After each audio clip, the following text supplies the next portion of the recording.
في سلسلة أنا معلمة جديدة علشان نعلم أي معلمة عايزة تشتغل في مجال التأسيس، تدي دروس، تشتغل في حضانة، تأسس طفلها كمان لو هي ومشينا مع بعض خطوة خطوة في الجزء الأول، ودلوقتي هنبتدي الجزء التاني بحاجة مهمة قوي وهي شكل الكشكول.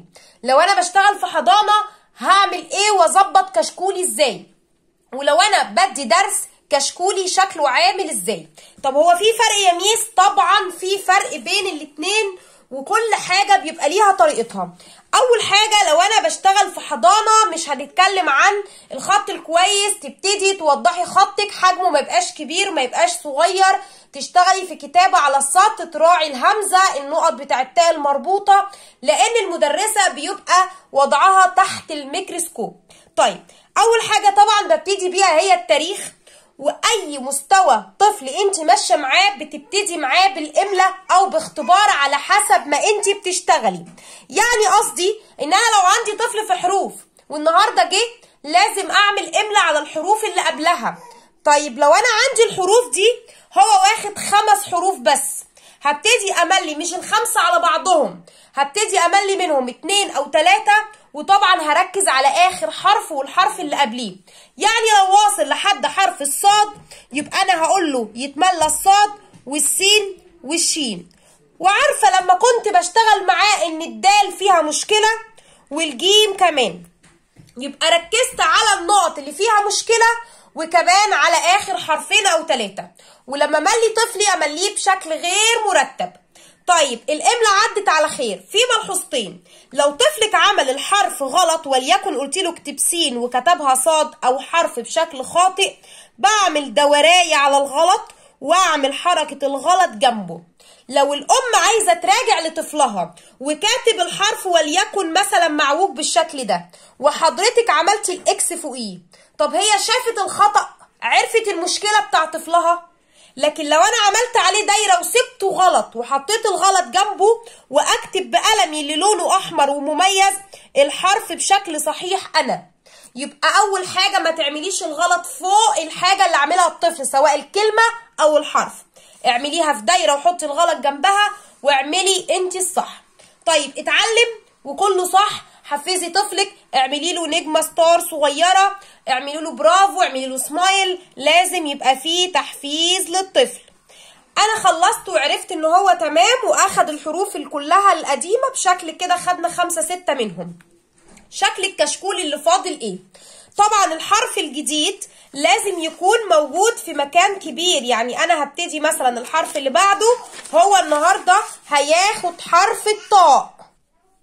حرف الطاء هكتبه له بشكل كبير وهظلله واعمل صورة للشكل اللي انا بقول له عليه دال على الكلمة، وليكن مثلا كلمة طائرة، وهنزله بعمودين على الاقل.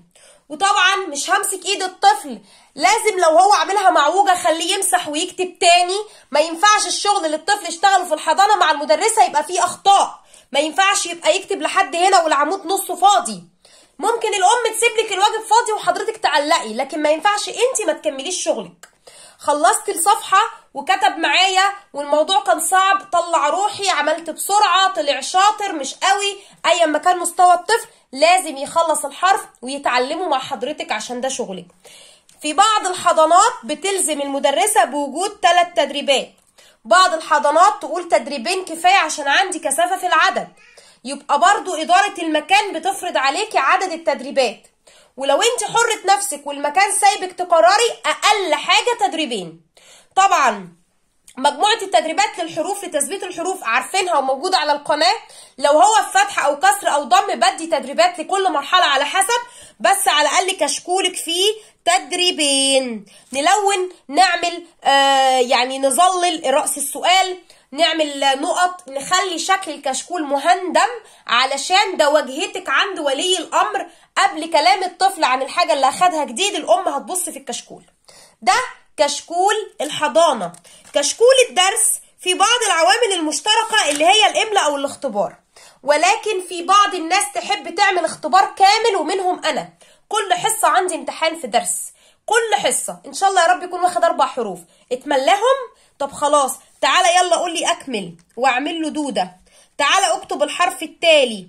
يعني اعمل الاختبار بتاعي مش اقل من 3 اسئله، الاملا وسؤالين كمان.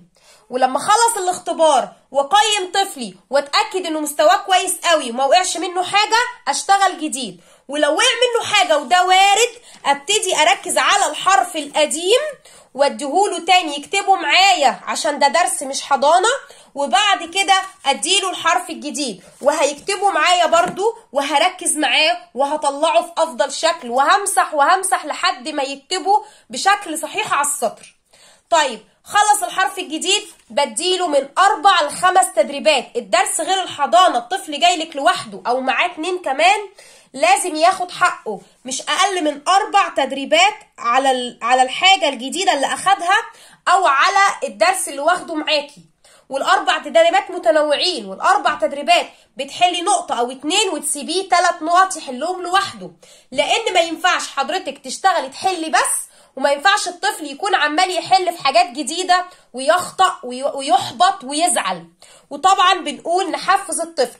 ال4 تدريبات اشكالهم معروفه، ولكن اهم حاجه عندي اني لما بشتغل تدريب جديد وبدي درس جديد وبدي التدريبات عليه، لما اجي اظبط الواجب بوضح ان انا عندي تدريب على الدرس الجديد، وبكتب كده اسم الدرس في نص السطر في الواجب، لان ده كده واجب التدريب. ومنساش في الواجب بتاعي في كشكولي سواء حضانه او درس التنوع. انا اديت النهارده ده حرف جديد، حرف الطاء، طبعا عمودين حرف الطاء معايا في الواجب. في الاملا كانت الدال معوجه، غلط وحط لي فوقيها نقطه، لازم تنزل واجب.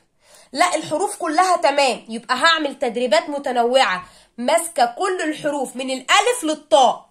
طب انا في فتح والنهارده كنت باخد وليكن الحروف اللثويه، هتنزل عواميد في الواجب زي ما خدناها في الحصه، وتدريبات 3/4 مرتبطه بالحروف اللثويه. ضع دائره حول الحرف اللثوي، او فيما شابه كلمات املا كمان فيها حروف لثويه، وقطع قراءه او جمل قراءه فيها حروف لثويه. يبقى الواجب مرتبط بالحصه في الدرس وفي الحضانه، لكن الكميه بتختلف ومجهود الطفل معاكي بيختلف. في الحضانه مضطره من الضغط تخليه يشتغل اقل، في الدرس بيشتغل اكتر وبيدي تدريبات اكتر وبيحل معاكي اكتر. الواجب في الحضانه قليل عن واجب الدرس علشان هتكتبي المجموعة أكبر، لكن لازم تدي الطفل حقه في الحالتين. والتنوع مطلوب في أشكال التدريبات على أي درس واخده معاكي، حتى لو واخد 3 حروف. 3 حروف يا ميس هوصل ال3 حروف ببعض وهم مش متظبطين، يعني مش مرتبين. هوصل الصورة بالحرف، هعمل دودة، هقول له املا، هعمل الصور واعمل له نقط واخليه يكتب الحرف الدال على الصوره. 4 تدريبات قلناهم على 3 حروف فقط لا غير، مش مشكله. نوعي التدريبات، قطعي التدريبات، الحاجه تثبت في دماغ الطفل.